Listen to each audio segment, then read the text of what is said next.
તરફ ઉત્તર પ્રદેશમાં સરકારે ખેડૂતોના વ્યાજ માફીની જાહેરાત કરી છે તેમજ ખેડૂતો માટે ઘણી સરકારી યોજનાઓ છે। ત્યારે બીજી તરફ ભારતીય કિસાન સંઘે જંતર મંતર ખાતે સભા યોજીને ખેડૂતોના પ્રશ્ને વાચા આપવાનો પ્રયાસ કર્યો હતો। અત્યારે દિલ્હીમાં સંસદ સત્ર ચાલી રહ્યું છે ત્યારે ખેડૂતોના પ્રશ્નોને લઈને વિશેષ સત્ર બોલાવવામાં આવે તેમજ આક્ષેપ પ્રત્યાક્ષેપ છોડીને ખેડૂતોના પ્રશ્નો પર ચિંતન થાય તેના પર ભાર મુકાયો હતો। તો વળી भारतीय किसान संघे दरेक खेतरे पाणी मळे योग्य टेकाना भाव मळे तेनी पण मांग करी छे। संसद का सत्र चल रहा है और गुजरात में विधानसभा चुनाव का आगाज भी हो चुका है।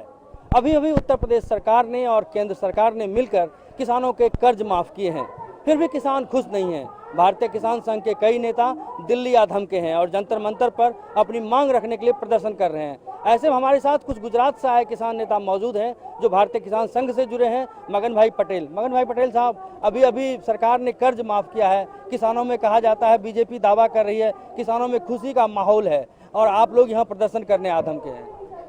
किसानों के कर्ज माफ करना वो हमारा सही उकेल नहीं है। अभी 50-70 साल हो गए आज़ादी के और अभी पर डे 50 किसान सुसाइड कर रहे हैं और 3000 किसान खेती छोड़ रहे हैं। यही स्थिति है किसानों का। जो खेती करने का खाद्य है, दवा है, बियारण है, सीड्स है, डीजल है, सभी महंगा, यांत्रिक साधन है, सभी महंगा हो गया और हमारे किसानों का भाव कम होता चला जा रहा है। इसके कारण खेती छोड़ो चल रहा है, किसान मर रहा है। ऐसी स्थिति में अभी अखिल भारतीय किसान संघ के द्वारा 70 साल के बाद संसद बुलाकर विशेष सत्र बुलाकर मात्र न मात्र खेती और किसान के ही चिंता करने के लिए विशेष सत्र बुलाया जाए। भाव न मिलने पर किसान अभी खेती छोड़ रहा है। हमने सरकार के सामने अभी यही 3 मांग रखी है अभी गुजरात गवर्नमेंट के सामने कि हर खेत को पानी मिलना चाहिए समान सिंचाई दर से, बिजली से हो या तो कैनाल से हो या तो डीजल पंप से हो, सभी खेत को पानी मिलना चाहिए, सभी किसान को नहीं। इसीलिए हमने मांग रखा एक ही भाव से सभी सिंचाई सुविधा मिलनी चाहिए और जब भी लागत मूल्य पर 15% मुनाफा चढ़ाकर वो खरीदने की गारंटी ग्राम्य स्तर पर होनी चाहिए। हमारा जो कॉस्ट ऑफ कल्टीवेशन है, वो जो अनाज जो हमने निकाला है गुजरात में 500 रुपये से 700 रुपये 20 किलो प्रति हमको कॉस्ट ऑफ कल्टीवेशन है। जो अनाज कठोर है और तेलीबिया है वो हमारे 1200 से 1500 रुपये प्रति 20 किलो का कॉस्ट ऑफ कल्टीवेशन है और कॉटन है वो 1500 से 1700 रुपये 20 किलो प्रति, उसका 50% ही नहीं मिल रहा है अभी।